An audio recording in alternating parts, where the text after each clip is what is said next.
Oh, so tell me about your experience at Atlanta One, University getting your library degree. yeah, going to Atlanta was a continuation of going to Howard. I went to Howard because it was the best black school that I could identify. Atlanta was the only one at that time, I think, that was giving ALA accredited degrees in library science. So I could either go to Catholic University, which is in Washington. I was working at the Library of Congress, but this was the middle of the Vietnam War. And I knew that if I dropped out of school and worked full time at the library, I'd probably be in the Army or the Navy or the Air Force within 6 months. So by going to Atlanta, I was continuing my education and not getting drafted. Okay. So now, where were you then? Oh, let me go back. Okay. Catholic University had a library school. The University of Maryland was just starting one. So I had two options to stay in Washington and go to library school, but I chose instead to go to Atlanta to get the degree.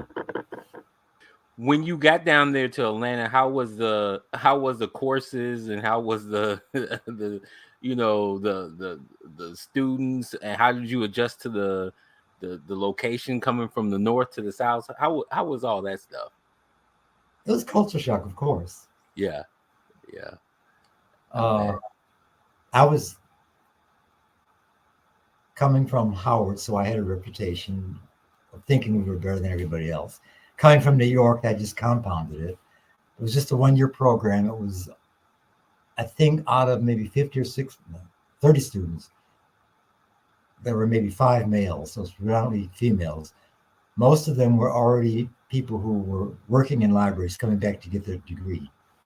So it was that changeover. The curriculum was the same. It was ALA accredited. All the courses measured up to the standards ALA expected. Dean Jones, Virginia Lacey Jones, made it a special mission on her part to expose those students to as much in the profession as possible. Mm-hmm. So she would team up with Emory University to have joint programs, to have speakers come, to have us visit other libraries, and to get involved in the profession and know what kind of career we could build.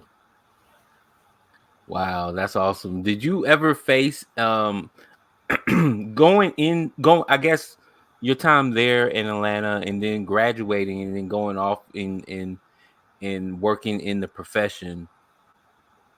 Was it nice to have that the ability to go to HBCU for library science and see everybody who looks like you, and then when you get into the real world, well, I don't want to say the real world, but when you get into librarianship, and then you don't see that many people that look like you, what was that adjustment like? Going back to Rochester, I was used to dealing with whites all the time, everywhere. So for me, the cultural change was to have a black majority anywhere at Howard or Atlanta. So when I came to the New York public, I was just back in my regular environment again, being the only black working there, doing what I should do, moving up in the hierarchy, and doing the best job I could. I think I did a pretty good job because in the 7 years of the New York Public Library, I got promoted every 2 years, more and more responsibilities, took on special projects, got a lot of recognition from the from the administration of the New York Public Library, even though there were very few blacks in the system.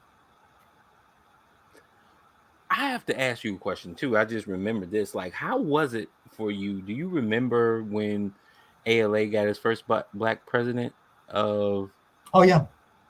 What was that experience like? It was fantastic. Clara Stanton Jones was the first black African American president of the American Library Association. I had